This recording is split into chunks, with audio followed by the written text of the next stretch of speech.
হযরত ইমাম আহমদ ইবনে হাম্বল একজন অনেক বড় মুহাদ্দিস ছিলেন, জগৎ বিখ্যাত মুহাদ্দিস। হযরত ইমাম আহমদ ইবনে হাম্বল তিনি একজন অনেক বড় মুহাদ্দিস ছিলেন। তিনি 40,000 অধিক হাদিস লিখছেন। কত হাজার? তিনি 40,000 অধিক হাদিস লিখছেন। অনেক বড় কিতাব আছে তার। অনেক বড় মুহাদ্দিস, ওই জগতের ওই জামানা অনেক বড় মুহাদ্দিস ছিলেন ইমাম আহমদ ইবনে হাম্বল। সবাই নাম শুনছেন না? ইমাম আহমদ ইবনে হাম্বল নাম শুনছেন? আসলে তিনার নাম হলো ইমাম আহমদ বিন মুহাম্মদ বিন হাম্বল। তিনার দাদার নাম হলো হাম্বল, কিন্তু অনেক মানুষের হয়তো কিতাবের মধ্যে বেশিরভাগ পাওয়া যায় ইমাম আহমদ ইবনে হাম্বল। আসলে ইমাম আহমদ বিন মুহাম্মদ বিন হাম্বল। ইমাম আহমদের বাবার নাম ছিল মুহাম্মদ, মুহাম্মদের বাবার নাম ছিল হাম্বল।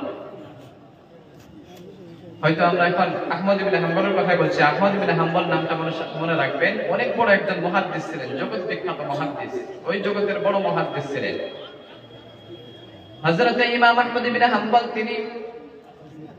তিনার শুধু কাজ ছিলেন সারা দিন তিনি হাদিস কালেকশন করতেন। তিনি সফরের দিকে সারা দিন বাহির হয়ে যাইতেন, যাওয়ার সময় সারা দিন হাদিস কালেকশন করতেন। সারা দিন হাদিস কালেকশন করে বিকাল বেলা একটা মসজিদের মধ্যে গেলেন, সফরের দিকে তিনি বাহির হয়ে গেলেন। শীতের দিন ছিল। একটা চাদর নিয়ে, গায়ের উপরে একটা চাদর নিয়ে তিনি হাদিস কালেকশনের জন্য বাহির হয়ে গেলেন। যাওয়ার সময় যখন নাকি সন্ধ্যা হয়ে গেল, মাগরিবের আযান দিয়ে দিল, তারপরে ইমাম আহমদ ইবনে হাম্বল মনে মনে ভাবলো যে এইখানে মসজিদে মাগরিবের নামাজটা আদায় করে নেই। তিনি মসজিদের মধ্যে প্রবেশ করলেন, ওযু করলেন, নামাজের মধ্যে দাঁড়াইলেন, নামাজ পড়লেন। নামাজ শেষে হযরত ইমাম আহমদ ইবনে হাম্বল তখন ভাবলেন, আমার বাড়ি তো মসজিদ থেকে অনেক দূরে, আমি কি করে বাড়িতে যাব? অনেক দূরে, এমনিতেই বড় মানুষ, কি করে বাড়িতে যাবে? তখন তিনি মনে মনে ভাবলেন, হয়তো আজকে এইখানে মসজিদের মধ্যে এশার নামাজটা আদায় করে নেই। কিছুক্ষণ পরে হযরত ইমাম আহমদ ইবনে হাম্বল ওই মসজিদের মধ্যে এশার নামাজ আদায় করে নিলেন। এশার নামাজ শেষে সমস্ত মুসল্লিরা যখন নাকি বাহির হয়ে গেল, মসজিদের মুয়াজ্জিন সবচাইতে লাস্টে বাহির হয়, তাই না? মসজিদের মুয়াজ্জিন দেখে সমস্ত মসজিদের মুসল্লিরা বাহির হয়ে গেল, ইমাম সাহেব বাহির হয়ে গেল। কিন্তু একটা বুড়ো একটা মানুষ একটা চাদর নিয়ে, গায়ের উপরে একটা চাদর নিয়ে মসজিদের এক কোনায় বসে বসে সারাদিন যে হাদিসগুলো কালেকশন করেছিল, জমা করেছিল, ওই হাদিসগুলো একসাথে মিলাইতেছিল, একসাথে জমা করতেছিল। ওই মুরব্বিকে ডাক দিলেন, ইমাম আহমদ ইবনে হাম্বলকে ডাক দিলেন, মুয়াজ্জিন ডাক দিলেন, ও চাচা। তিনাকে চিনতে পারে নাই তিনি কে আসলে। বললেন, ও চাচা, আপনি এখানে কেন বসে রয়েছেন? এখন তো মসজিদ তালা দিব, এখন তো এশার নামাজ আদায় হয়ে গেল, আপনি এখন মসজিদ থেকে বাহির হয়ে যান। সমস্ত মুসল্লিরা বাহির হয়ে গেছে, আপনিও এখন এখান থেকে বাহির হয়ে যান, এখন মসজিদটা তালা দিয়ে দিব। হযরত ইমাম আহমদ ইবনে হাম্বল তখন বললেন, ও মুয়াজ্জিন, আমার বাড়ি অনেক দূরে, আমি একজন মুসাফির, আমি এখানে এসেছিলাম, ওই জন্য রাত অনেক হয়ে গেছে, আমি তো এখন বাড়িতে যাইতে পারবো না, ওই জন্য আমি আজকের রাতটা মসজিদের মধ্যে কাটাবো। সকালবেলা ফজরের নামাজ পড়ে এই মসজিদ থেকে আমি বাহির হয়ে যাব। সকালবেলা ফজরের নামাজ পড়ে এই মসজিদ থেকে বাহির হয়ে যাব। কিন্তু মুয়াজ্জিন থাকতে দিলেন না। না চাচা, আপনি থাকতে পারবেন না, মসজিদ থাকার জায়গা না, এইখানে আপনাকে থাকার সুবিধা দিব না, আপনি এই মসজিদ থেকে চলে যান, আপনাকে এখানে থাকতে দিব না। তখন বললেন, কেন থাকতে দিবা না? কারণ ফজরের নামাজ তো আমি এই মসজিদে পড়বো, ফজরের একজন মুসল্লি আমি, থাকতে দাও। অনেক চেষ্টা করার পরেও থাকতে দিলেন না। তখন তিনি কি করবেন? শীতের দিনে একটা চাদর গায়ের মধ্যে নিয়ে তিনি মসজিদ থেকে বাহির হয়ে গেলেন। যাওয়ার পরে কিছুক্ষণ যাওয়ার পরে দেখছি যে মসজিদের একটা পাশে কিছু কিলোমিটার দূরে একটা দেখে যে ওখানে একটা বাজার, ওই বাজারের মধ্যে সমস্ত দোকান বন্ধ, কারণ রাত অনেক হয়ে গেছে। এসার পরে কি আর দোকান খোলা থাকে? আগের জামানায় তো আরো ছিল না। হযরত ইমাম আহমদ ইবনে হাম্বল তিনি বাজারের মধ্যে গেলেন। যাওয়ার পরে দেখে সমস্ত দোকান বন্ধ, কিন্তু অনেক দূরে একটু লক্ষ্য করে দেখে যে একটা ওইখানে চুলার মধ্যে একটু আগুন জ্বলতেছে, আগুন দেখা যায় অনেক দূরে। তিনি সঙ্গে সঙ্গে ওই আগুনের কাছে গেলেন। যাওয়ার পরে দেখে যে একটা সাধারণ একটা যুবক, রুটির দোকানদার, ওইখানে বসে বসে রুটি বিক্রি করতেছে। কি করে? রুটি বিক্রি করে। হযরত ইমাম আহমদ ইবনে হাম্বল ওই যুবকের কাছে গেলেন। যুবককে বললেন, ও যুবক, এত রাত্রের বেলা তুমি এখানে কি করো বসে বসে? তখন বললেন, ও চাচা, ও মুরব্বি, আমি এখানে প্রতিদিন রাত্রের বেলা এখানে বসে বসে রুটি বিক্রি করি। তখন বললেন, বাজারের সমস্ত দোকান বন্ধ, সমস্ত দোকান বন্ধ, এত রাত্রের বেলা তুমি একা দোকান করে রয়েছ, এই দোকানের তোমার রুটি, এত রাত্রের বেলা তোমার দোকানের রুটি আবার কে খায়? তখন বললেন, আগের দিনে তো কোনো সাইকেল ছিল না, কোনো গাড়ি ছিল না, অনেক মুসাফিররা রাস্তা দিয়ে সফর করতো, পায়ে হেঁটে সফর করতো, অনেক মানুষরা পায়ে হেঁটে হজে যাইতো না? হয়তো আমাদের এই মানুষগুলো তো গেছে না কিছুদিন আগে, হয়তো খুব বেশি 40 থেকে 50 বছর আগে মানুষের পায়ে হেঁটে, আমাদের আসাম থেকে মানুষের পায়ে হেঁটে হজ করতে যাইতো না? নাই, আগের জামানায় তো কোনো গাড়ি ছিল না, ওই জন্য অনেক মুসাফিররা রাস্তা দিয়ে যাইতো, হয়তো ব্যবসা করতো, বাণিজ্য করতো, ওই রাস্তা দিয়ে যাইতো, হয়তো খাবার কোনো সুবিধা থাকতো না তাদের। তার জন্য আমি রাত্রের বেলা রুটি বিক্রি করি, হয়তো মুসাফির ভাইদের জন্য খাবারের জন্য সুবিধা হয়ে যায়। সুবহানাল্লাহ বলে। ব্যবসাও আসলে লাভের জন্য করে না, দেখেন মানুষের সুবিধার জন্য ব্যবসা করেছেন আগে। তখন বললেন, ও যুবক, আমি অনেক দূর থেকে আসছি, আমি একজন মুসাফির যুবক, এত রাত্রের বেলা আমি এখানে এসেছি, আমি তো এখন আমার বাড়ি অনেক দূরে, আমি তো বাড়িতে যাইতে পারি না। তুমি যদি কিছু মনে না করো, যে তোমার দোকানটি, এই দোকানের পাশে আমি একটু বসতে চাই, সারা রাত তোমার দোকানের কাছে বসে থাকবো, সকালবেলা আমি এখান থেকে চলে যাব।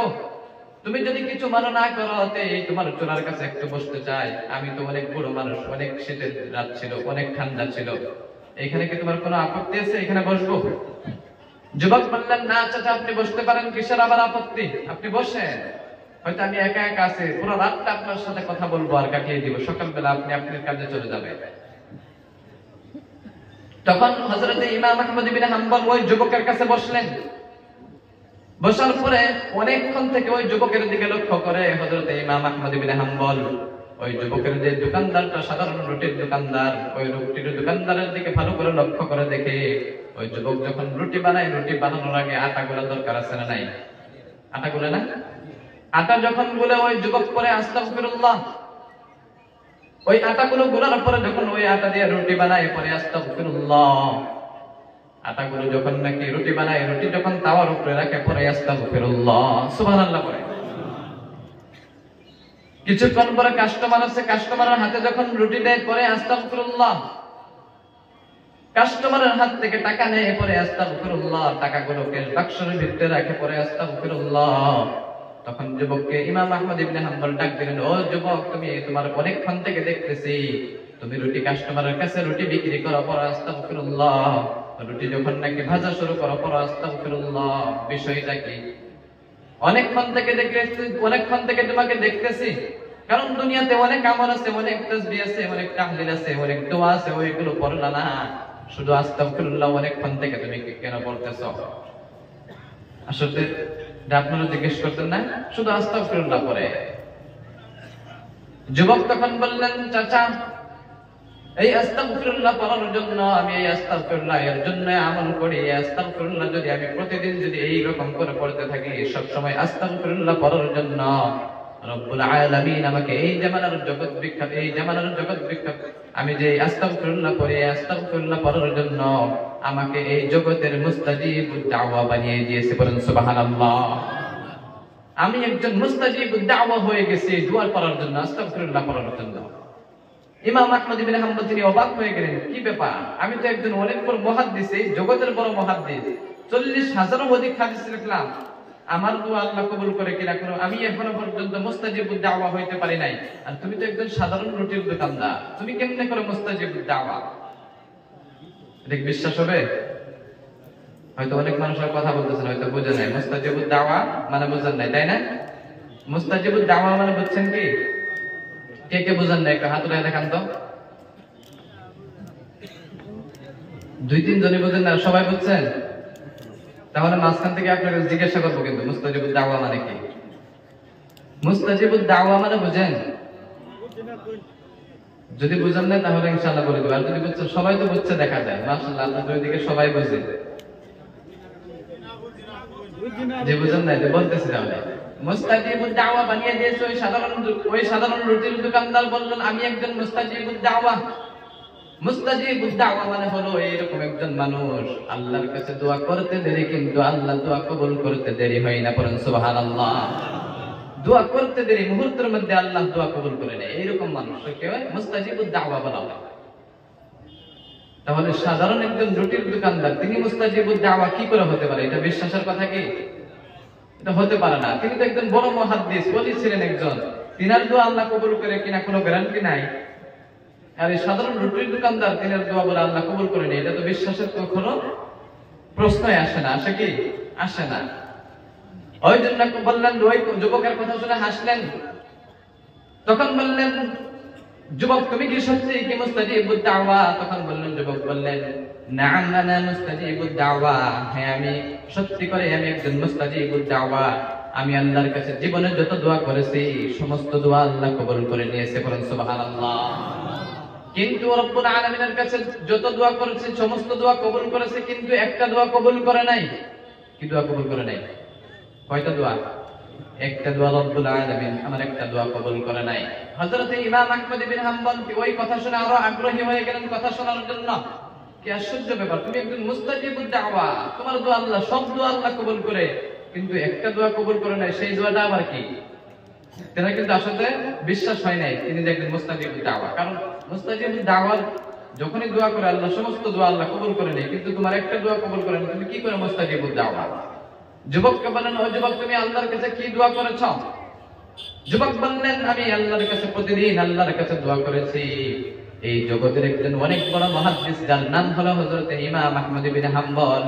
ওই হযরত ইমাম আহমদ ইবনে হাম্বল, আমি মৃত্যুর আগে ওই ইমাম আহমদ ইবনে হাম্বলের সাথে আমি একটু দেখা করতে চাই, বলেন সুবহানাল্লাহ। হযরত ইমাম আহমদ ইবনে হাম্বল ওই কথা শুনে চোখের পানি ঝরঝর করে পড়ে। যুবককে ডাকলেন, ও যুবক এদিকে শোনো, এদিকে শোনো। যুবক যখন নাকি আসলেন বললেন, কি ব্যাপার? তখন বললেন, ও যুবক তুমি যে প্রতিদিন আল্লাহর কাছে যে দোয়াটি করো, যে দোয়াটি আল্লাহ কবুল করে না, সেই দোয়াটি আজকে আল্লাহ কবুল করে নিয়েছে, বলেন সুবহানাল্লাহ।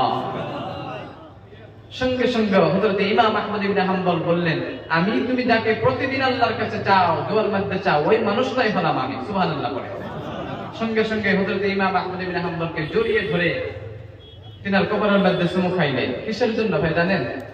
কিসের জন্য আল্লাহ দোয়া কবুল করছে বলতে পারে?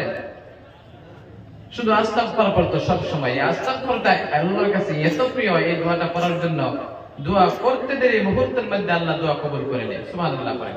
তাহলে আমাদের পড়া দরকার আছে না? আমরা পড়লে কি আল্লাহ দিবে না? নিশ্চয়ই দিবে। ইখলাস থাকতে হবে, আল্লাহর উপরে বিশ্বাস থাকতে লাগবে। আল্লাহর উপরে যদি বিশ্বাস রাখেন আল্লাহ নিশ্চয়ই দিবে। দিবে না? নাই দিবে। সবাই ইনশাআল্লাহ পড়বেন তো?